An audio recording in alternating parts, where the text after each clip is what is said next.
Friends, तो आज हम इस वीडियो में देखने वाले हैं NCERT polity class 7th and chapter 6। मैंने 5 चैप्टर तक कंप्लीट करा दिया है, प्ले लिस्ट बनाया हुआ, आप जाकर देख लीजिए। 6 चैप्टर क्या है? संचार माध्यमों को समझना। संचार माध्यम यानी मीडिया, जिसको हम मीडिया कहते हैं। मीडिया अंग्रेजी के मीडियम शब्द का बहुवचन है। कौन है? मीडिया। वे विभिन्न तरीके जिनके द्वारा हम समाज में विचारों का आदान प्रदान करते हैं, उसे हम मीडिया कहते हैं। मीडियम का अर्थ होता है माध्यम। मीडियम का क्या अर्थ है? माध्यम। मीडियम का अर्थ संचार माध्यमों से है, मतलब मीडिया का अर्थ जो है संचार माध्यमों से है। जैसे टीवी, रेडियो, अखबार संचार माध्यमों के ऐसे रूप हैं जिनकी पहुंच लाखों लोगों तक है, देश विदेश के जनसमूह तक है। इसीलिए इन्हें क्या कहा जाता है? जनसंचार माध्यम या मास मीडिया कहते हैं। संचार माध्यम और तकनीक। तकनीक तथा मशीनों को बदलकर आधुनिक बनाने से संचार माध्यमों को अधिक लोगों तक पहुंचाने में मदद मिलती है। इससे ध्वनि और चित्रों की गुणवत्ता में भी सुधार आता है। तकनीक हमारे जीवन के बारे में सोचने के ढंग में परिवर्तन लाती है। क्या करती है तकनीक? हमारे जीवन के मतलब जीने के जो तरीके होते हैं उसके सोचने के ढंग में परिवर्तन लाती है। तकनीक के माध्यम से देश विदेश की खबरें मतलब एक कोने से दूसरे कोने बहुत ही तेज़ी से, बहुत ही तीव्र गति से पहुंच जाती है।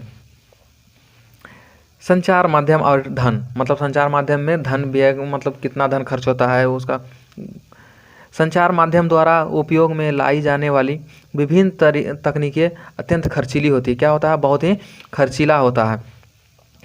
विभिन्न तकनीकें अत्यंत खर्चीली होती है, जो कि बहुत ज़्यादा रुपया खर्च होता है संचार माध्यमों में। समाचार रेडियो, समाचार वाचक, अन्य लोग सभी को वेतन जो प्रसारण में सहायक करते हैं उन्हें क्या देना पड़ता है? वेतन देना पड़ता है, उन्हें रुपया देना पड़ता है ताकि वो अपना घर परिवार चला सकें। संचार माध्यम और लोकतंत्र। लोकतंत्र में देश या संसार के बारे में समाचार देने और उनमें होने वाली घटनाओं पर चर्चा करते हैं। लोकतंत्र में क्या करते हैं? लोकतंत्र में समाचार जो कि देश विदेश में होता है उनके घटनाओं पर चर्चा करते हैं। संचार माध्यम की भूमिका महत्वपूर्ण होती है। संचार माध्यम क्या होती है? हमारे जीवन में भूमिका बहुत ही महत्वपूर्ण होती है। संचार माध्यम नागरिक जान सकते हैं। संचार माध्यम से क्या होता है? नागरिक जान सकते हैं, मतलब लोग जान सकते हैं कि किस जगह क्या हो रहा है, सरकार क्या कर रही है, कौन से काम कर रही है। लोग समाचारों के माध्यम से समाचारों के माध्यम के आधार पर कोई भी कार्रवाई सरकार पर कर सकते हैं या किसी और पे भी कर सकते हैं। संतुलित समाचार माध्यम। संतुलित समाचार माध्यम दो तरीके से बनता है। पहला क्या? स्वतंत्र समाचार माध्यम। उनके द्वारा दिए जाने वाले समाचारों को कोई भी नियंत्रित या प्रभावित ना करे, वो क्या है? स्वतंत्र संचार माध्यम है। दूसरा क्या है? संतुलित रिपोर्ट लिख पाना। संचार माध्यम के स्वतंत्र होने पर निर्भर करता है कि वह किस तरीका का रिपोर्ट लिख रहा है, किस तरीका का न्यूज़ दे रहा है। संचार माध्यम स्वतंत्र नहीं है, इसका दो कारण है। क्या क्या कारण है? सरकार का उस पर नियंत्रण है। सरकार क्या है? उस पर नियंत्रण है। जब सरकार समाचार के किसी भी अंश, फिल्म के किसी दृश्य, गीत को जन समुदाय तक पहुंचने से प्रतिबंधित करती है तो उसे सेंसरशिप कहा जाता है। सरकार ने जन संचार माध्यमों के ऊपर सेंसर लगाया था। कब? 1975-1977 ईस्वी में, जब आपातकाल पड़ा था इंदिरा गांधी के सरकार के काल में।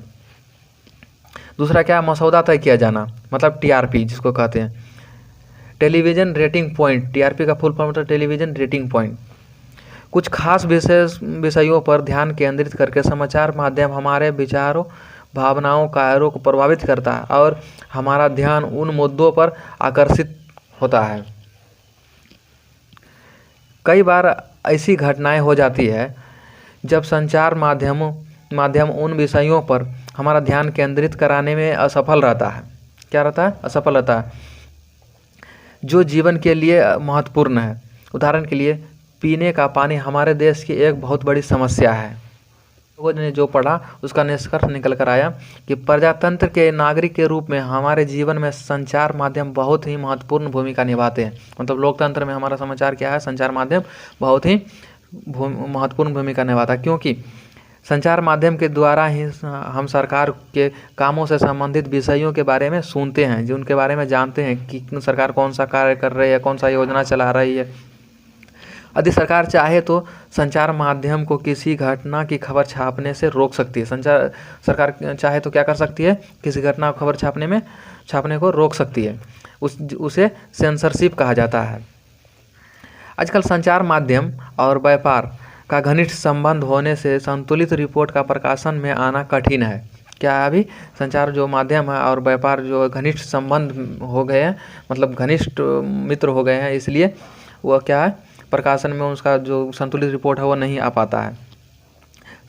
समाचार से प्राप्त तथ्यात्मक जानकारी, मतलब समाचार से जो प्राप्त होता है तथ्यात्मक जानकारी भी पूर्ण नहीं होती है। पूर्ण क्या होती है, पूर्ण नहीं होती, संतुलित नहीं होती है और एक पक्षीय हो सकती है। वो क्या हो सकती है, एक पक्षीय हो सकती है। तो बहुत छोटा सा चैप्टर था, आप इसका नोट्स बना लीजिएगा, ठीक है।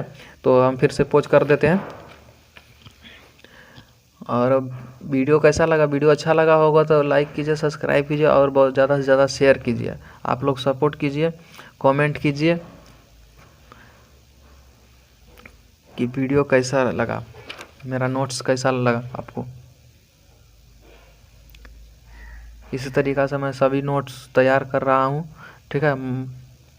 मेरे पास भी कुछ कम टाइम बचता है, मैं भी तैयारी ही करता हूँ इसलिए।